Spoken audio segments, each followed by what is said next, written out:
हनुमान जी को पंचमुखी क्यों कहा जाता है? लंका में महाबलशाली मेघनाथ के साथ बड़ा ही भीषण युद्ध चला। अनंतः मेघनाथ मारा गया। रावण, जो अब तक मद में चूर था, राम सेना, खास तौर पर लक्ष्मण का पराक्रम सुनकर थोड़ा तनाव में आया।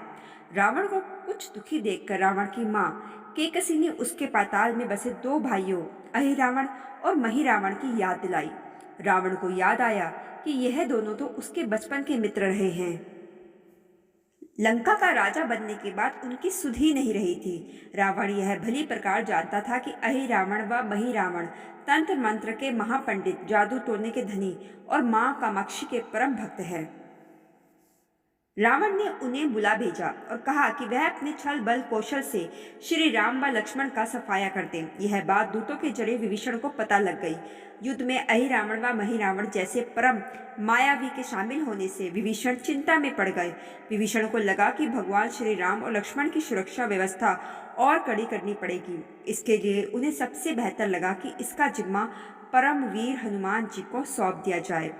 राम लक्ष्मण की कुटिया लंका में सुएल पर्वत पर बनी थी। हनुमान जी ने भगवान श्री राम की कुटिया के चारों ओर एक सुरक्षा घेरा खींच दिया। कोई जादू टोना, तंत्र मंत्र का असर या मायावी राक्षस इसके भीतर नहीं घुस सकता था। अहिरावण और महिरावण श्री राम और लक्ष्मण को मारने उनकी कुटिया तक पहुंचने पर इस सुरक्षा घेरे के आगे उनकी एक न चली, असफल रहे। ऐसे में उन्होंने एक चाल चली। महिरावण विभीषण का रूप धर के कुटिया में घुस गया। राम व लक्ष्मण पत्थर की सपाट शिलाओं पर गहरी नींद सो रहे थे। दोनों राक्षसों ने बिना आहट के शीला समेत दोनों भाइयों को उठा लिया और अपने निवास पाताल की ओर लेकर चल दिए। विभीषण लगातार सतर्क थे। उन्हें कुछ देर में ही पता चल गया कि कोई अनहोनी घट चुकी है। विभीषण को महिरावण पर शक था। उन्हें राम लक्ष्मण की जान की चिंता सताने लगी। विभीषण ने हनुमान जी को महिरावण के बारे में बताते हुए कहा कि वे उसका पीछा करें। लंका में अपने रूप में घूमना राम भक्त हनुमान के लिए ठीक न था, सो उन्होंने पक्षी का रूप धारण कर लिया और पक्षी का रूप में ही निकुंभला नगर पहुंच गए। निकुंभला नगरी में पक्षी रूपी धरे हनुमान जी ने कबूतर और कबूतरी को आपस में बतियाते सुना। कबूतर कबूतरी से कह रहा था कि अब रावण की जीत पक्की है, क्योंकि अहिरावण व महिरावण राम लक्ष्मण को बलि चढ़ा देंगे। बस सारा युद्ध समाप्त। कबूतर की बातों से ही बजरंगबली को पता चला कि दोनों राक्षस राम लक्ष्मण को सोते में ही उठाकर कामाक्षी देवी को बलि चढ़ाने पाताल लोक ले गए हैं। हनुमान जी वायु वेग से रसातल की ओर बढ़े और तुरंत वहां पहुंचे। हनुमान जी को रसातल के प्रवेश द्वार पर एक अद्भुत पहरेदार मिला। इसका आधा शरीर वानर का और आधा मछली का था। उसने हनुमान जी को पाताल में प्रवेश करने से रोक दिया। द्वारपाल हनुमान जी से बोला कि मुझको परास्त किए बिना तुम्हारा भीतर जाना असंभव है। दोनों में लड़ाई ठन गई। हनुमान जी की आशा के विपरीत यह बड़ा ही बलशाली और कुशल योद्धा निकला। दोनों ही बड़े बलशाली थे। दोनों में बहुत भयंकर युद्ध हुआ, परंतु वह बजरंगबली के आगे ना टिक सका। आखिरकार हनुमान जी ने उसे हरा तो दिया, पर उस द्वारपाल की प्रशंसा करने से नहीं रह सके। हनुमान जी ने उस वीर से पूछा कि हे वीर, तुम अपना परिचय दो। तुम्हारा स्वरूप भी कुछ ऐसा ही है कि उससे कौतूहल हो रहा है। उस वीर ने उत्तर दिया, मैं हनुमान का पुत्र हूँ और एक मछली से पैदा हुआ हूँ। मेरा नाम मकरध्वज है। हनुमान जी ने यह सुना तो आश्चर्य में पड़ गए। वह वीर की बात सुनने लगे। मकरध्वज ने कहा, लंका दहन के बाद हनुमान जी समुद्र में अपनी अग्नि शांत करने पहुंचे। उनके शरीर से पसीने के रूप में तेज गिरा।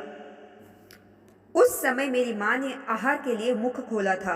वह तेज मेरी माता ने अपने मुख में ले लिया और गर्भवती हो गई।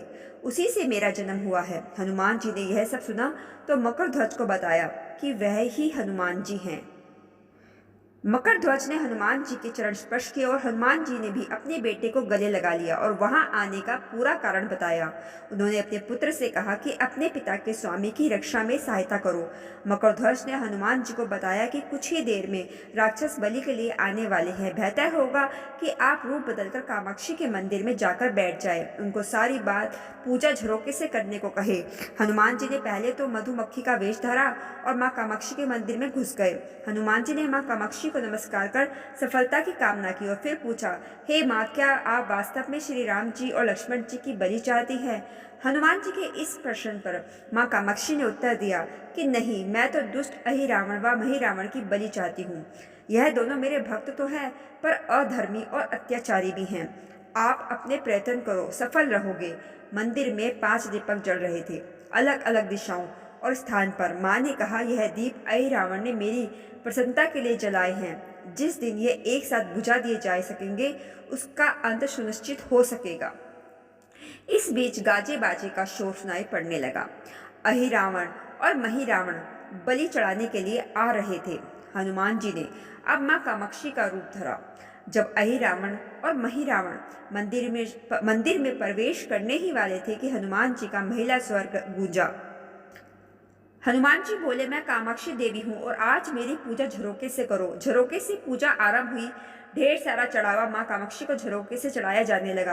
अंत में बंधक बलि के रूप में राम लक्ष्मण को भी उसी से डाला गया। दोनों बंधन में बेहोश थे। हनुमान जी ने तुरंत उन्हें बंधन से मुक्त किया। अब पाताल लोक से निकलने की बारी थी, पर उससे पहले माँ कामाक्षी के सामने अहिरावण और महिरावण की बलि देकर उनकी इच्छा पूरी करना और दोनों राक्षसों को उनके किए की सजा शेष थी। अब हनुमान जी ने मकरध्वज को कहा कि वह अचेत अवस्था में लेटे हुए भगवान राम और लक्ष्मण का खास ख्याल रखे और उसके साथ मिलकर दोनों राक्षसों के खिलाफ युद्ध छेड़ दिया। पर युद्ध आसान ना था। अहिरावण और महिरावण बड़ी मुश्किल से मरते तो फिर 5-5 के रूप में जिंदा हो जाते। इस विकट स्थिति में मकरध्वज ने बताया कि अहिरावण की एक पत्नी नागकन्या है। अहिरावण उसे बलात्कार लाया है। वह उसे पसंद नहीं करती, पर मन मार के उसके साथ है। वह अहिरावण के राज जानती होगी। उससे उसकी मृत्यु का उपाय पूछा जाए। आप उसके पास जाएं और सहायता मांगे। मकरध्वज ने राक्षसों को युद्ध में उलझाए रखा और उधर हनुमान अहिरावण की पत्नी के पास पहुंचे। नाग कन्या से उन्होंने कहा कि यदि तुम अहिरावण के मृत्यु का भेद बता दो तो हम उसे मारकर तुम्हें उसके चुंगल से मुक्त कर देंगे। अहिरावण की पत्नी ने कहा, मेरा नाम चित्रसेना है, मैं भगवान विष्णु की भक्त हूँ। मेरे रूप पर अहिरावण मर मिटा और मेरा अपहरण कर यहाँ कैद किए हुए है, पर मैं उसे नहीं चाहती हूँ। लेकिन मैं अहिरावण का भेद तभी बताऊंगी जब मेरी इच्छा पूरी की जाएगी। हनुमान जी ने अहिरावण की पत्नी नाग कन्या चित्रसेना से पूछा कि आप अहिरावण की मृत्यु का रहस्य बताने के बदले में क्या चाहती हैं? आप मुझसे अपनी शर्त बताएं, मैं उसे जरूर मानूंगा। चित्रसेना ने कहा, दुर्भाग्य से अहिरावण जैसा असुर मुझे हर लाया। इससे मेरा जीवन खराब हो गया। मैं अपने दुर्भाग्य को सौभाग्य में बदलना चाहती हूँ। आप अगर मेरा विवाह श्री राम से कराने का वचन दे तो मैं अहिरावण के वध का रहस्य बताऊंगी। हनुमान जी सोच में पड़ गए। भगवान श्री राम तो एक पत्नी निष्ठ है। अपनी धर्म पत्नी देवी सीता को मुक्त कराने के लिए असुरों से युद्ध कर रहे हैं। वह किसी और से विवाह की बात तो कभी नहीं स्वीकारेंगे। मैं कैसे वचन दे सकता हूँ? फिर सोचने लगी, यदि समय पर उचित निर्णय ना लिया तो स्वामी के प्राण ही संकट में आ जाएंगे। असमंजस्य की स्थिति में बेचैन हनुमान जी ने ऐसी राह निकाली कि सांप भी मर जाए और लाठी भी ना टूटे। हनुमान जी बोले, तुम्हारी शर्त स्वीकार है, पर हमारी भी एक शर्त है। यह विवाह तभी होगा जब तुम्हारे साथ भगवान राम जिस पलंग पर आसीन होंगे वह सही सलामत रहना चाहिए। यदि वह टूटा तो इसे अपशकुन मानकर वचन से पीछे हट जाऊंगा। जब महाकाय अहिरावण के बैठने से पलंग नहीं टूटता तो भला श्री राम के बैठने से कैसे टूटेगा? यह सोचकर चित्रसेना तैयार हो गई। उसने अहिरावण समेत सभी राक्षसों के अंत का सारा भेद बता दिया। चित्रसेना ने कहा, दोनों राक्षसों के बचपन की बात है।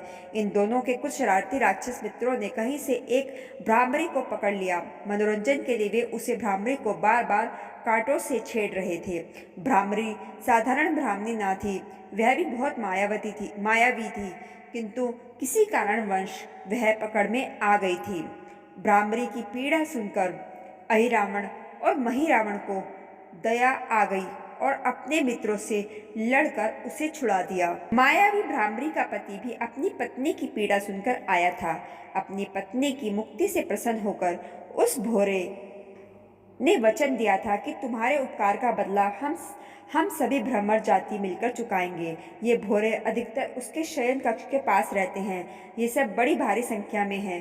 दोनों राक्षसों को जब भी मारने का प्रयास हुआ है और ये मरने को हो जाते हैं, तब भ्रमर उनके मुख में एक बूंद अमृत का डाल देते हैं। उस अमृत के कारण ये दोनों राक्षस मरकर भी जिंदा हो जाते हैं। इनके कई कई रूप उसी अमृत के कारण हैं। इन्हें जितनी बार फिर से जीवन दान दिया गया, उनके उतने नए रूप बन गए हैं। इसलिए आपको पहले इन भंवरों को मारना होगा। हनुमान जी रहस्य जानकर लौटे। मकरध्वज ने अहिरावण को युद्ध में उलझा रखा था, तो हनुमान जी ने भंवरों को खात्मा शुरू किया। वे आखिर हनुमान जी के सामने कहाँ तक टिकते। जब सारे भंवरे खत्म हो गए और केवल एक बचा, तो वह हनुमान जी के चरणों में लौट गया। उसने हनुमान जी से प्राण रक्षा की याचना की। हनुमान जी पसीज गए। उन्होंने उसे क्षमा करते हुए एक काम सौंपा। हनुमान जी बोले, मैं तुम्हें प्राण दान देता हूँ, पर इस शर्त पर कि तुम यहाँ से तुरंत चले जाओगे और अहिरावण की पत्नी के पलंग की पार्टी में घुसकर जल्दी से जल्दी उसे पूरी तरह खोखला बना दोगे। भंवरा तत्काल चित्रसेना के पलंग की पार्टी में घुसने के लिए प्रस्थान कर गया। इधर अहिरावण और महिरावण को अपने चमत्कार के लुप्त होने से बहुत अचरज हुआ, पर उन्होंने मायावी युद्ध जारी रखा। भ्रमरों का हनुमान जी ने समाप्त कर दिया, और फिर भी हनुमान जी और मकरध्वज के हाथों अहिरावण और महिरावण का अंत नहीं हो पा रहा था। यह देखकर हनुमान जी कुछ चिंतित हुए। फिर उन्हें कामाक्षी देवी का वचन याद आया। देवी ने बताया था कि अहिरावण की सिद्धि है कि जब पांचों दीपक एक साथ बुझेंगे, तभी वे नए नए रूप धारण करने में असमर्थ होंगे और उनका वध हो सकेगा। हनुमान जी ने तत्काल ही पंचमुखी रूप धारण कर लिया। उत्तर दिशा में वराह मुख, दक्षिण दिशा में नरसिंह मुख, पश्चिम में गरुड़ मुख, आकाश की ओर हयग्रीव मुख एवं पूर्व दिशा में हनुमान मुख। उसके बाद हनुमान जी ने अपने पांचों मुख द्वारा एक साथ 5 दीपक बुझा दिए। अब उनके बार बार पैदा होने और लंबे समय तक जिंदा रहने की सारी आशंकाएं समाप्त हो गई थी। हनुमान जी और मकरध्वज के हाथों शीघ्र ही दोनों राक्षस मारे गए। इसके बाद उन्होंने श्री राम और लक्ष्मण जी की मूर्छा दूर करने के उपाय किए। दोनों भाई होश में आ गए। चित्रसेना भी वहां आ गई थी। हनुमान जी ने कहा, प्रभु, अब आप अहिरावण और महिरावण के छल और बंधन से मुक्त हुए, पर इसके लिए हमें इस नाग कन्या की सहायता लेनी पड़ी थी। अहिरावण इसे बलपूर्वक उठा लाया था।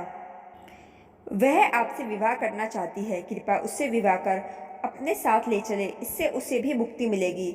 श्री राम हनुमान जी की बात सुनकर चकराए। इससे पहले कि वह कुछ कह पाते, हनुमान जी ने ही कह दिया, भगवान, आप तो मुक्तिदाता हैं। अहिरावण को मारने का भेद इसी ने बताया है। इसके बिना हम उसे मारकर आपको बचाने में सफल ना हो पाते। कृपया निधान इससे भी मुक्ति मिलनी चाहिए, परंतु आप चिंता ना करें। हम सबका जीवन बचाने वाले के प्रति बस इतना कीजिए कि आप बस इस पलंग पर बैठिए, बाकी का काम संपन्न करवाता हूँ।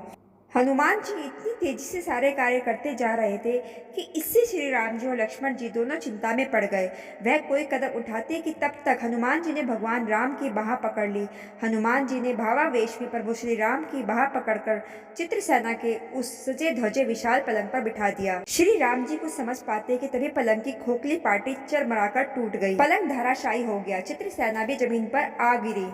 हनुमान जी हंस पड़े और फिर चित्रसेना से बोले, अब तुम्हारी शर्त तो पूरी हुई रही, इसलिए यह विवाद नहीं हो सकता।